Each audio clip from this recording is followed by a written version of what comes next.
Hello, hello, hello. If you have a seat, take one. Thank you so very, very much. You know, I want to thank Commissioner McGuire, Ramsey County, Minnesota. The fact is that it's an honor to join all of you, and I want to thank you for how far we've come these last 3 years, and I want to thank you. We have more to do, but with your help, we're making real progress in red counties and blue counties. I promise to be a president for all Americans, whether you voted for me or not. Well, together, no, it's okay. Together, we're making a big difference bringing this country together and not tearing it apart.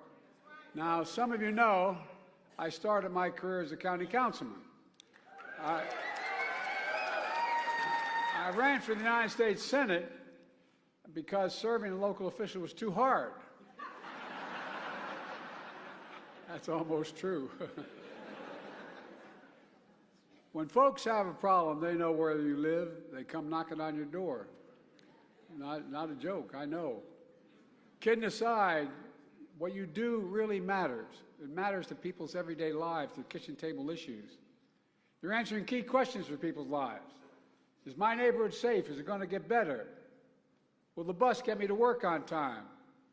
How about the school bus showing up for my kid? Will my kids have a good future in this hometown? Will there going to be jobs? That's what I feel my administration, why I feel my administration with so many who served in county government. Start with Vice President Harris. Tom Perez, a point person in the White House who wants to join you all permanently, I think. All he does is brag about you. You think I'm kidding, I'm not. And others throughout my cabinet, they know what you do. The measure of success isn't how many partisan points you can score, but can you fix the problem? It's really, no, it really is basic. Democrat and Republican, can you fix the problem? We all share the same belief. We're here to deliver results for families, for communities, for the country. That's why I've kept my commitment to leave no one behind, to rebuild an economy from the middle out and the bottom up. Because when we do that, everybody does well. Look at the progress we've made together, and I mean it when I say we. I came to office, the pandemic was raging, and our economy was reeling. Counties nationwide faced devastating budget cuts, but we turned things around. The American Rescue Plan provided $350 billion to state and local governments. That money put cops on the beat, teachers in the classroom, money to keep child care centers open, families in their homes, small businesses on their feet, money directly to every single community in America. So all of you could decide how best to spend your money without having to go through the State House or your governor. They're not bad, but you know what you need. Then we passed the most significant investment in our nation's infrastructure in generations. Roads, bridges, railroads, ports, airports, public transit, clean water, high-speed internet, and so much more. The American Infrastructure Plan used to, we used to be the best in the world in infrastructure. Literally, we were ranked number 1 in the world. By the time I took office, America was ranked number 13, had the 13th best infrastructure in the world. How can you have the best economy in the world when you don't have the best infrastructure in the world? I don't know how that works. So today, we're on our way to leading the world again. Over 46,000 new projects announced. With jobs now, jobs for the next decade, in your counties, in your communities. You know, just like FDR passed the Rural Electrification Act to deliver electricity to nearly every home and farm in America, we're building affordable, high-speed internet for everyone in America. Because the internet is just as essential today as electricity was then.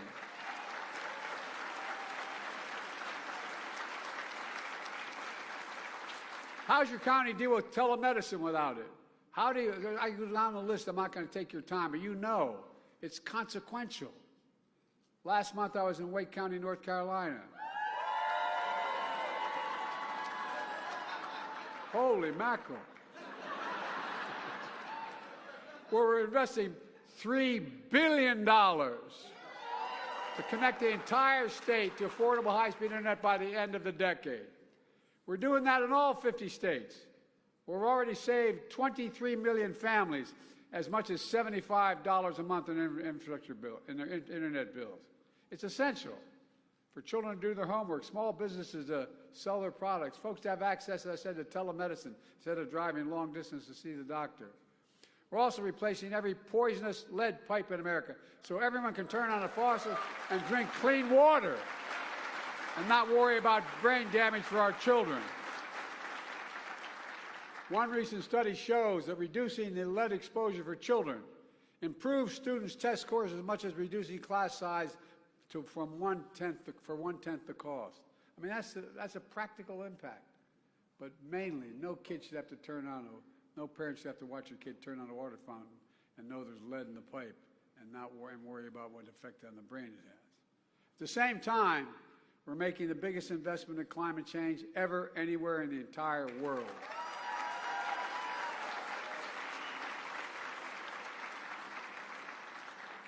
I've been with many of you after devastating floods, tornadoes, wildfires, and hurricanes. We're going to keep working together to respond, to rebuild, and boost resilience to extreme weather. My administration is also helping install rooftop solar to build a national network of electric vehicle charging stations. We're revitalizing fence-lined communities smothered by the legacy of pollution, like where I lived in Claymont. We're promoting clean energy and industries of the future, made here in America, made in America. What I didn't realize, and I've been around, I know I don't look like it, but I've been around a while. I do remember that.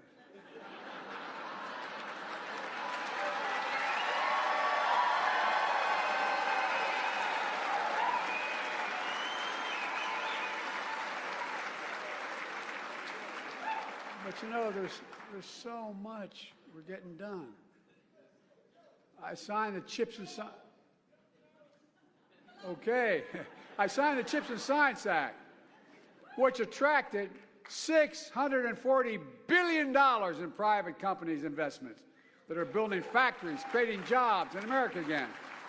And there's an example. America invented the semiconductor. I may have said it last time I spoke, that little tiny computer chip about the size of the tip of my little finger. Everything from smartphones, dishwashers, automobiles, nuclear weapons, everything. All these things. Over time, we went from producing nearly 40% of the world's chips to less than about 10%. Now semiconductor companies are moving back to America to produce. Back to your county. So folks never have to leave their hometowns to get a good job. They can raise a family. And by the way, you know, they're building these, what they call fabs. They're factories. You know what how much those factories pay? They pay about $110 a year, $110,000 a year. And guess what? You don't need a college degree to have that job. And all these companies tell me they're coming back because we have the best workers in the world. When I got in a plane and went to South Korea, they said, what the heck are you doing, Joe? I said, I'm going to try to convince them to invest here. Why? Remember we had those supply chain issues? We couldn't get these chips? Well, guess what? Samsung came and met with the president of South Korea. And all of a sudden, I asked the leader of the company, I said, why would you invest in America? He said, you have the best workers in the world, number one. And he also said, it's the safest place in the world I can make my investment. Given half a chance, think about this in practical terms. Given half a chance, American workers have never, ever, ever, ever let this country down, ever, when they're given a chance. Never.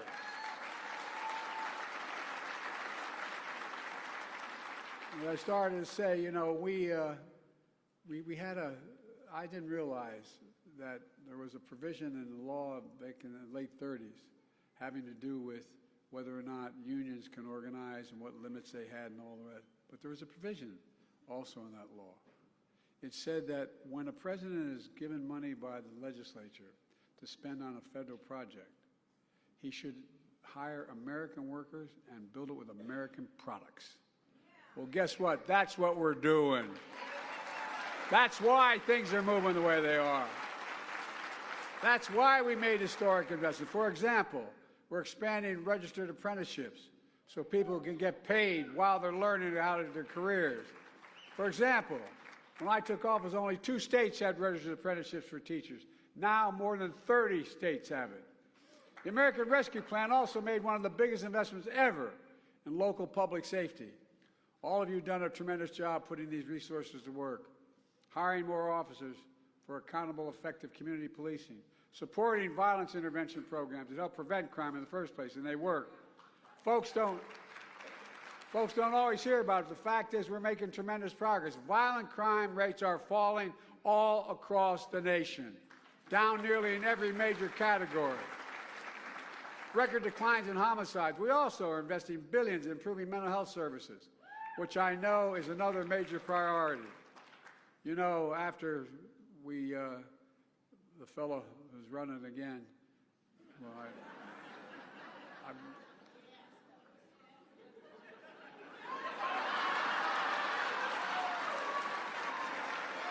after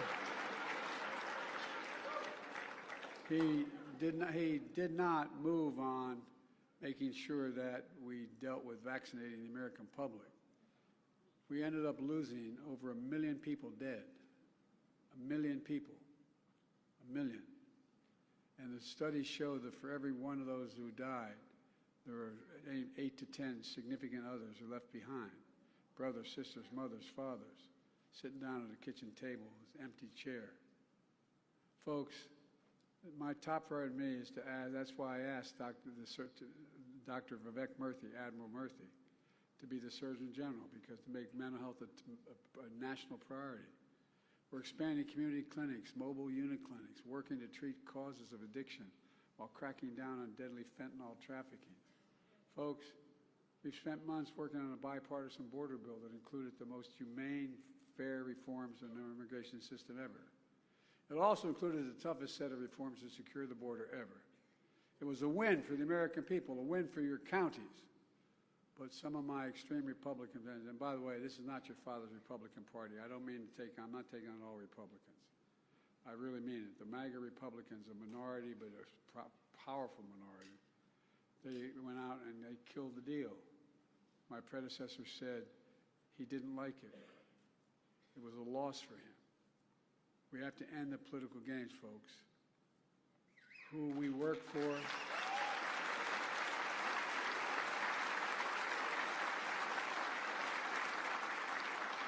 We work for the American people. And I'm going to continue making the case to them, the American people. Folks, in all my Investing in America agenda has ignited a manufacturing boom, clean energy boom, a jobs boom. We're investing in all America, urban, suburban, rural, tribal communities.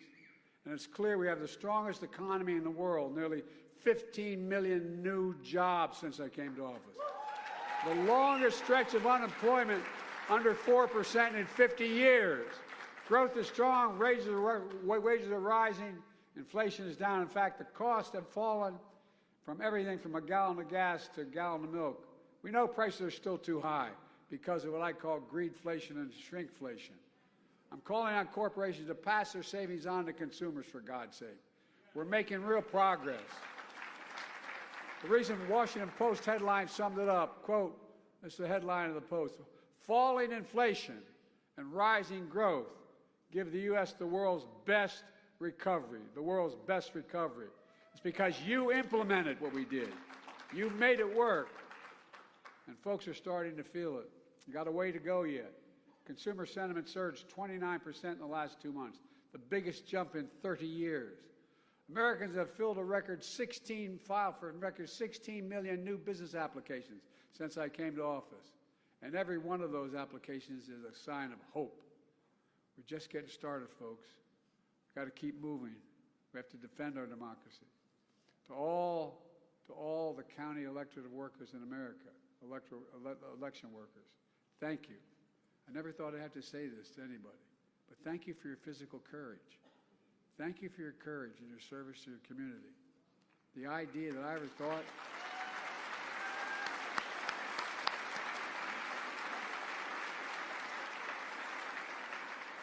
the idea that I ever thought I'd be standing for over 1,000 county officials and having to thank somebody for being an election worker because they're putting their life at risk? Something's wrong, folks. We got to change this. We got to change the attitude in this country. Let me close with this. These past few years, I've talked to folks all across America, in their communities, at their kitchen tables. They often tell me how back in 2020 they were down. They'd lost their business. They'd lost faith. And then the laws we passed and the work you did to make them work began to bring them back on their feet, creating new jobs, new businesses, a new cycle of hope. That's why when we see folks, when you see shovels in the ground, people going to work, I hope you feel the pride in what you've done. Pride in your hometowns and making a comeback. Pride in America. Pride in knowing we can get big things done when we work together. That's America, working together. That's what you do.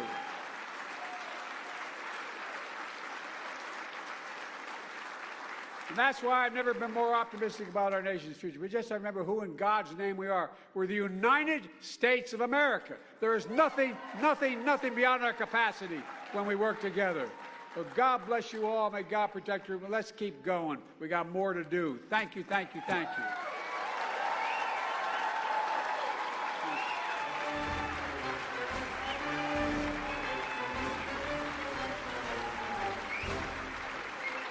One more thing I forgot. I forgot to mention Newcastle County, Delaware. Where are all my 5? Come on, stand up. Where are? Over there. God love you. Like I said, they know where you live. All right, thank you. Appreciate it.